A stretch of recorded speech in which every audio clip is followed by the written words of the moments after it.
मोरो वाक़े समेत चइनि केसनि में ज़मानत लाइ ग़ुलाम मुर्तज़ा ऐं मसरूर जतोई जी दरख़्वास्त ॿुधणी थी आहे। नौशहर फ़िरोज़ी दहशतगर्दी टोड़ अदालत केस जी ॿुधणी 12 जुलाई ताईं मुलतवी करे छॾी। हीअ अहम ख़बर आहे जेका असां शेयर करायूं त मोरो वाक़े समेत चइनि केसनि में ज़मानत लाइ ग़ुलाम मुर्तज़ा ऐं मसरूर जतोई जी दरख़्वास्त ॿुधणी थी। नौशहर फ़िरोज़ी दहशतगर्दी टोड़ अदालत केस जी ॿुधणी 12 जुलाई ताईं मुलतवी करे छॾी। अवां खे आगाह करे रहिया आहियूं अहम ख़बर जे हवाले सां त मोरो वाक़े समेत चइनि केसनि में ज़मानत लाइ ग़ुलाम मुर्तज़ा ऐं मसरूर जतोई जी दरख़्वास्त ॿुधणी थी। नौशहर फ़िरोज़ी दहशतगर्दी टोड़ अदालत केस जी ॿुधणी 12 जुलाई ताईं मुलतवी करे छॾी।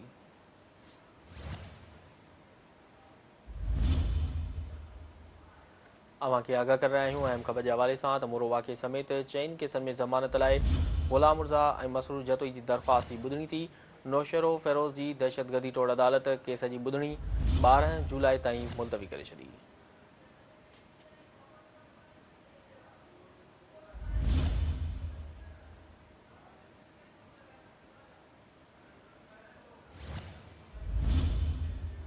मोरो वाक़े समेत चइनि केसनि में ज़मानत लाइ ग़ुलाम मुर्तज़ा ऐं मसरूर जतोई जी दरख़्वास्त ॿुधणी थी। नौशहर फ़िरोज़ी दहशतगर्दी टोड़ अदालत केस जी ॿुधणी 12 जुलाई ते मुलतवी करे छॾी। वधीक तफ़सील मालूम कंदासीं। टेलीफोन ते मौजूदु आहे नवाब शाह खां, सिंध टीवी न्यूज़ जो ब्यूरो चीफ ज़ुल्फ़कार ख़ासकली। जी ज़ुल्फ़कार, अहम ॿुधणी थी आहे नौशहर फ़िरोज़ी दहशतगर्दी टोड़ अदालत में, इन ॿुधणी बाबति आगाह कजो।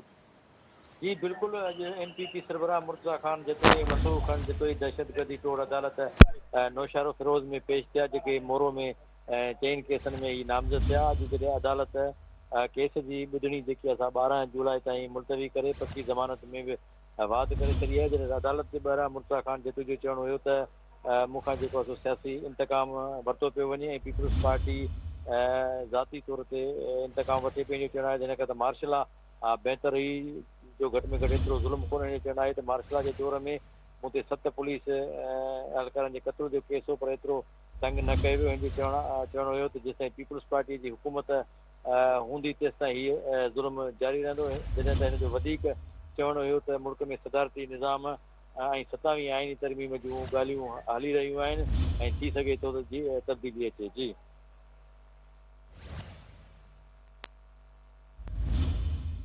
ठीकु आहे ज़ुल्फ़कार ख़ासकली, तफ़सील ॾियण लाइ वॾी महिरबानी।